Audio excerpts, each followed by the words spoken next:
नमस्कार साथीहरू। आज 2077 साल पौष 8 गते बुधबार। आज पनि तपाईहरुको लागि गोरखापत्रमा प्रकाशित लोकसेवा तयारी सामग्री वस्तुगत प्रश्नोत्तरहरू लिएर तपाईहरुमाझ उपस्थित भइसकेको छु। यदि तपाईहरुले अहिलेसम्म यस च्यानललाई सब्स्क्राइब गर्नुभएको छैन भने यस च्यानललाई सब्स्क्राइब गरेर छेउमै रहेको बेल आइकन प्रेस गरी अल नोटिफिकेसन चुज गर्नु पनि नभुल्नुहोला। विविध सोलुसनको लागि डिजी सोलुसन सब्स्क्राइब गरी छेउमै रहेको बेल आइकन दबाउन नभुल्नुहोला। आउनुहोस् सुरु गरौँ वस्तुगत प्रश्नोत्तरहरू। प्रश्न नम्बर 1। प्रधानमन्त्रीको सिफारिसमा राष्ट्रपति विद्यादेवी भण्डारीद्वारा संघीय संसदको प्रतिनिधि सभा कहिले विघटन गरियो? विक्रम सम्वत 2077 पुष 5 गते। प्रधानमन्त्री केपी शर्मा ओलीले मन्त्री परिषदको निर्णय बमोजिम प्रतिनिधि सभा विघटन गरी अर्को प्रतिनिधि सभाको निर्वाचनका लागि राष्ट्रपति समक्ष सिफारिस गरे अनुरूप राष्ट्रपति विद्यादेवी भण्डारीद्वारा सो सिफारिस स्वीकृत भए पश्चात वर्तमान प्रतिनिधि सभा विघटन हुन पुगेको छ। साथै मन्त्री परिषदको बैठकबाट निर्णय भई सोही बमोजिम प्रधानमन्त्रीबाट सिफारिस भए बमोजिम राष्ट्रपतिद्वारा ताजा जनादेशमा जान 2078 वैशाख 17 र 27 गते 2 चरणमा निर्वाचन हुने गरी मिति तोक्नु भएको छ। विक्रम सम्वत 2074 मङ्सिर 10 र 21 गते 2 चरणमा भएको निर्वाचनबाट बनेको प्रतिनिधि सभाको कार्यकाल अझै 2 वर्ष बाँकी छँदा नै मध्यावधि निर्वाचन हुन लागेको हो। कोरोना भाइरस कोभिड-19 को महामारीबाट देश आर्थिक तथा अन्य सङ्कटमा परेका बेला खास गरी सत्तारूढ दल नेपाल कम्युनिस्ट पार्टी भित्रको आन्तरिक मतभेद चुलिँदै जाँदा प्रधानमन्त्री ओलीद्वारा प्रतिनिधि सभाको विघटन गरी निर्वाचनमा जाने निर्णय लिएको छ। प्रतिनिधि सभा विघटनसँगै द्विसदनात्मक सङ्घीय व्यवस्थापिकामा अब संविधान त स्थायी सभा राष्ट्रिय सभा मात्र बाँकी रहनेछ। प्रश्न नम्बर 2। नेपाल प्रज्ञा प्रतिष्ठानले नेपाल प्रज्ञा अलङ्कार पुरस्कारबाट कसलाई सम्मानित गर्यो? यसको जवाफ रहेको छ चिनिया प्रोफेसर वाङ हङ वेड। पुरस्कार राशि 3000 अमेरिकी डलर रहेको छ। प्रोफेसर वाङलाई भाषा साहित्य एवं कूटनीतिको क्षेत्रबाट नेपालको विकासमा योगदान पुर्याए बापत सो सम्मान प्रदान गरिएको। उक्त प्रज्ञा अलङ्कार विदेशी नागरिकलाई दिइने विशिष्ट प्रज्ञा सम्मान हो। प्रतिष्ठानको 35औं प्रज्ञा सभाले नेपाल सामाजिक शास्त्र संस्कृति दर्शनशास्त्र पुरस्कार राशि 2 लाख प्राध्यापक डाक्टर वीरेन्द्र प्रसाद मिश्र एवं नेपाल प्रज्ञा भाषा पुरस्कार राशि 2 लाख प्राध्यापक डाक्टर तेजरत्न कंसकारलाई प्रदान गरेको। त्यस्तै 1 लाख रुपियाँ राशिको नेपाल प्रज्ञा नेपाली साहित्य पुरस्कार हरिहर रविमान लम्जेल पहाड र तराईमा बोलिने मातृभाषा साहित्यतर्फ पूर्ण वैद्य इन्द्रबहादुर गुरुङ चतुर्भुजलाल दास केवरत र हंसावती कुर्मीलाई प्रदान गरिएको। त्यसै गरी 2 लाख रुपियाँ राशिको भानु प्रज्ञा अन्तर्देशीय नेपाली साहित्य पुरस्कार भारत आसामका लीलबहादुर छेत्री एवं नेपाल प्रज्ञा पुरस्कार कृष्ण प्रकाश श्रेष्ठलाई प्रदान गरिएको छ। प्रश्न नम्बर 3। विश्व चर्चित फोर्ब्स म्यागजिनद्वारा हालै प्रकाशित बढी कमाई गर्ने सेलिब्रिटीहरूको सूचीमा पहिलो स्थानमा पर्न सफल व्यक्तित्व को हुन्? यसको जवाफ रहेको छ अमेरिकी टेलिभिजन कर्मी तथा कस्मेटिक व्यवसायी काइली जेनर। काइलीले यसपटक $540 मिलियन कमाई गरेर अन्य सेलिब्रिटीलाई पछाडि पारेकी थिइन्। यसै गरी सबैभन्दा बढी कमाई गर्ने दोस्रो सेलिब्रिटीमा काइलीकै सौतेनी बहिनी किम कार्डसियनका पति तथा र्यापर कान्या वेस्ट परेका छन्। त्यसै गरी सुसूचीमा तेस्रोदेखि 5औं स्थानसम्म क्रमशः चर्चित टेनिस खेलाडी रोजर फेडरर, पोर्चुगलका फुटबल खेलाडी क्रिस्टियानो रोनाल्डो तथा अर्जेन्टिनाका फुटबल सुपरस्टार लियोनल मेस्सी रहेका छन्। प्रश्न नम्बर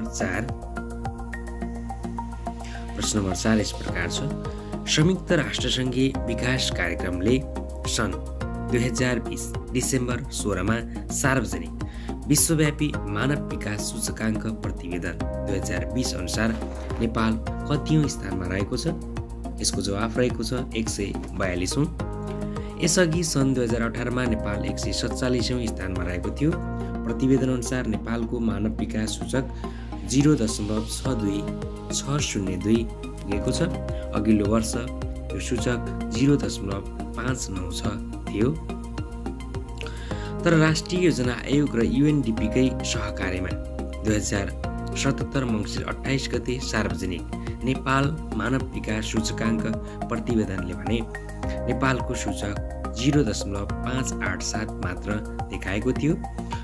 दक्षिण एसियाली राष्ट्रहरूको स्थिति हेर्दा 72औं स्थानमा श्रीलङ्का, 95औं स्थानमा मालदिभ्स, 129औं स्थानमा भुटान, 131औं स्थानमा भारत, 133औं स्थानमा बङ्गलादेश, 142औं स्थानमा नेपाल, 154औं स्थानमा पाकिस्तान र 169औं स्थानमा अफगानिस्तान रहेका छन्।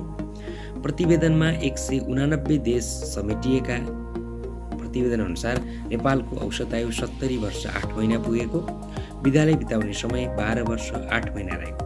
प्रतिवेदन अनुसार गरिबी जनसङ्ख्याको हिस्सा 34% रहेको छ। 15 वर्ष माथिको जनसङ्ख्या मध्ये रोजगारी प्राप्त जनसङ्ख्याको हिस्सा 82.6% रहेको छ। कुल जनसङ्ख्याको 65% हिस्सा कृषिमा आधारित रहेको छ।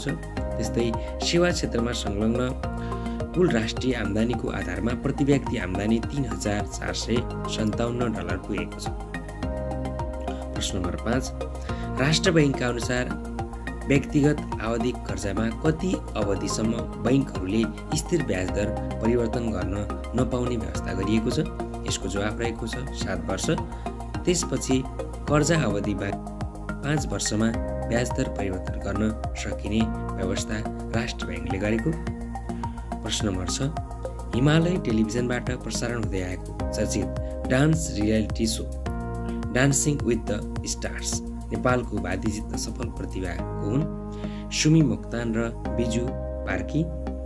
उपाधिसँगै मोक्तान र पार्कीको जोडीले 20 लाख नगद पुरस्कार तथा गिफ्ट ह्याम्पर प्राप्त गरेको छ। प्रश्न नम्बर 7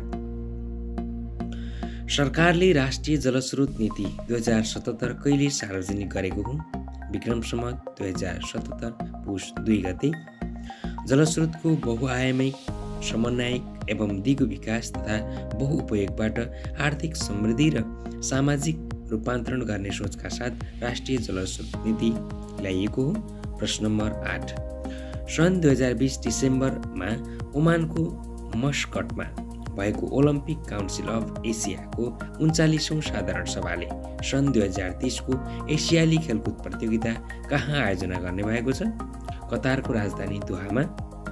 यसैगरी सन् 2034 को एसियाली खेलकुद प्रतियोगिता साउदी अरेबियाको राजधानी रियादमा आयोजना गरिने भएको छ।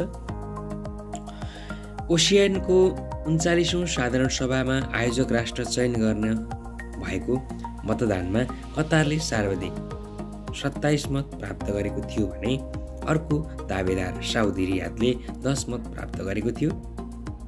8 मत तटस्थमा रहेको थियो। दोहाले पछिल्लो पटक सन् 2006 मा एसियाली खेलकुदको आयोजना गरेको थियो। प्रश्न नम्बर 9 यस प्रकार रहेको छ। अन्तर्राष्ट्रिय आप्रवासन दिवस कहिले मनाउने गरिन्छ? डिसेम्बर 18। प्रश्न नम्बर 10 म्याग्दी स्थित राहुघाट मङले जलविद्युत आयोजनाको विद्युत उत्पादन क्षमता कति रहेको छ? 35.5 मेगावाट। सो आयोजनाको 2077 मङ्सिरमा शिलान्यास गरिएको थियो। प्रश्न नम्बर 11 नेपालको पहिलो वैज्ञानिक भनी कसलाई चिनिन्छ? गेहेन्द्र शमशेर। यिनले आफ्ना सहयोगीका साथ बन्दुक, तोप, स्वचालित मोटर लगायतका वस्तु बनाएका थिए। प्रश्न नम्बर 12 प्रकाशको किरण एक माध्यमबाट अर्को माध्यममा प्रवेश गर्दा बाङ्गिने वा दिशा परिवर्तन हुने प्रक्रियालाई के भनिन्छ? प्रकाशको आवर्तन। फरक माध्यममा प्रकाशको गति फरक हुने भएकाले प्रकाशको आवर्तन हुन्छ। प्रश्न नम्बर 13, प्रिज्मको प्रयोग गरी सूर्यको प्रकाशबाट विभिन्न 7 रङका किरणहरू छुट्याउने प्रक्रियालाई के भनिन्छ? प्रकाशको विच्छेदन। प्रश्न नम्बर 14, प्रति सेकेन्डमा उत्पन्न हुने जम्मा तरङ्गको सङ्ख्यालाई के भनिन्छ? आवृत्ति। प्रश्न number 15, nucleus suppliers group NSG को स्थापना कहिले भएको हो? सन् 1974 मे। प्रश्न नम्बर 16, कुन जनगणनामा नेपालको जनसङ्ख्या वृद्धि दर ऋणात्मक थियो? दोस्रो र तेस्रो। सबभन्दा उच्च वृद्धि दर विक्रमसम्म 2038 को जनगणनामा रहेको थियो। प्रश्न नम्बर 17, एसियाली विकास बैङ्कको स्थापना कहिले भएको हो? सन् 1966 डिसेम्बर 19। एडिबीमा सुरुमा 31 राष्ट्र संलग्न रहेकोमा हाल एसियाका 48 र अन्य 19 गरी 67 राष्ट्र सदस्य रहेका छन्। यसको प्रधान कार्यालय फिलिपिन्सको मनिलामा रहेको छ। सन् 2015 को सुरुमा एडिबीको 15.7%, अमेरिकाको 15.6%, चीनको 6.5%, भारतको 6.5% तथा अस्ट्रेलियाको 5.8% लगानी रहेको छ। प्रश्न नम्बर 18 यस प्रकार रहेको छ। विक्रमसम्म 2077 मङ्सिरमा सम्पन्न Kathmandu international mountain film festival केम्पको 18औं संस्करणमा अन्तर्राष्ट्रिय क्याटेगोरीमा उत्कृष्ट फिल्मको उपाधि जित्ने फिल्म कुन हो? The silhouettes. अन्तर्राष्ट्रिय विधामा द विभर डटरले फर्स्ट रनर-अप 1,50,000 राशि र बाटोले सेकेन्ड रनर-अपको अवार्ड 1 लाख राशि जितेका। त्यस्तै नेपाल पानारमा अन्तर्गत सङ्ग्स अफ क्लाउड्सले best Nepali fiction story film award 1 lakh राशि जितेको। प्रश्न नम्बर 19, सार्क क्षेत्रको सबैभन्दा ठुलो ताल कुन हो? चिल्का ताल, भारत। प्रश्न नम्बर 20, नेपालमा हात्ती पोलो प्रतियोगिता कहिलेदेखि सुरु भएको हो? सन् 1982। प्रश्न नम्बर 21, नेपालमा कृषक परिचय पत्र वितरण गर्ने कार्य कुन जिल्लाबाट सुरु गरिएको हो? बागलुङ। प्रश्न नम्बर 22, फिफा सर्वश्रेष्ठ खेलाडी पुरुष 2020 घोषित र सफल खेलाडी को हुन्? पोल्यान्डका रोबर्ट लेवान्डोस्की। त्यस्तै इङ्ल्यान्डकी लुसी ब्रोन्ज सर्वश्रेष्ठ महिला फुटबल खेलाडी घोषित भएकी। लिभरपुलका युक्रेन क्लब सर्वश्रेष्ठ प्रशिक्षक घोषित भएका उनले लगातार दोस्रो पटक सर्वश्रेष्ठ प्रशिक्षकको उपाधि जितेका हुन्। नेदरल्यान्डलाई सन् 2019 मा विश्वकपको फाइनलमा पुर्याउने सरिना बिगम्यान सर्वश्रेष्ठ महिला प्रशिक्षक घोषित भएकी। उत्कृष्ट गोलरक्षकको उपाधि जर्मनीका म्यानुअल नोयर र फ्रान्सकी सराहा वाउहाडीले प्राप्त गरेका। टोटेनहामबाट खेल्ने दक्षिण कोरियाका सन ह्युस मिङले बर्नली विरुद्ध गरेको गोल सर्वश्रेष्ठ गोल घोषित भएको। म्यान्चेस्टर युनाइटेड तथा इङ्ल्यान्डका फरवार्ड मार्कस र्याफस्टलाई बालबालिका एवं गरिबी उन्मूलन अभियान चलाएको भन्दै सम्मान गरिएको। प्रश्न नम्बर 23, 0 डिग्री देशान्तर रेखालाई प्रधान मध्याह्न रेखा भनिन्छ भने 0 डिग्री अक्षांश रेखालाई के भनिन्छ? भूमध्य रेखा। प्रश्न नम्बर 24, विश्वमा सबैभन्दा बढी भाषिक विविधता भएको महादेश कुन हो? अफ्रिका। प्रश्न नम्बर 25, विश्वमा सबैभन्दा बढी भाषा बोलिने देश कुन हो? भारत। प्रश्न नम्बर 26, साफ्टा, बिमस्टेक, ट्रिप्स र साफ्टा मध्ये विश्व व्यापार सङ्गठन WHO सँग कुन सम्बन्धित छ? ट्रिप्स। प्रश्न नम्बर 27, यस वर्ष 2077 को विकल्प वाङ्मय साहित्य पुरस्कार कसलाई प्रदान गरियो? वरिष्ठ भाषासेवी शान्तदास मानन्दर। त्यस्तै रमेश विकल सिर्जना पुरस्कार साहित्यकार तथा सौन्दर्य चिन्तक आहुति एवं रमेश विकल कला सङ्गीत पुरस्कार वरिष्ठ कलाकार हरिप्रसाद शर्मालाई प्रदान गरिएको। प्रश्न नम्बर 28, सङ्गठनको सहकार्यमा स्विस फाउन्डेसनद्वारा प्रदान गरिएको वर्ल्ड हेल्थ अवार्ड 2020बाट सम्मानित हुन सफल नेपाली चिकित्सक को हुनुहुन्छ? चिकित्सक द्वय डाक्टर पशुपति महत र डाक्टर अरुणराज कुँवर। स्वास्थ्य क्षेत्रमा प्रभावकारी काम गर्ने डाक्टरलाई दिइने अवार्ड प्राप्त गर्ने उहाँहरू पहिलो नेपाली चिकित्सक हुनुहुन्छ। डाक्टर महत Nepalese association of clinical psychologist अध्यक्ष हुनुहुन्छ भने कुँवर कान्ति बाल अस्पतालमा बाल मानसिक रोग युनिटमा कार्यरत हुनुहुन्छ। प्रश्न नम्बर 29, शैपाल हिमाल र उराई भन्ज्याङ कुन जिल्लामा रहेका छन्? बझाङ। र अन्तिम प्रश्न रहेको छ 30, चीनको सङ्घाईमा आयोजना गरिएको इसिआई अवार्ड 2020 समारोहमा इसिआई मार्केटिङ इनोभेसन अवार्ड जित्ने नेपाली संस्था कुन हो? आउटरिच नेपाल। यो अवार्ड आउटरिचले गरेको बेसिक ह्युम्यानिटी प्रचार अभियानका लागि प्रदान गरिएको कम्पनीले जनाएको छ। हस्त साथीहरू, आजको लागि यी महत्त्वपूर्ण वस्तुगत प्रश्नोत्तर यति नै। फेरि अर्को हप्ता तपाईँहरूमाझ उपस्थित हुने नै छु। आजको लागि यहाँहरू माझबाट बिदा हुन्छु। नमस्कार।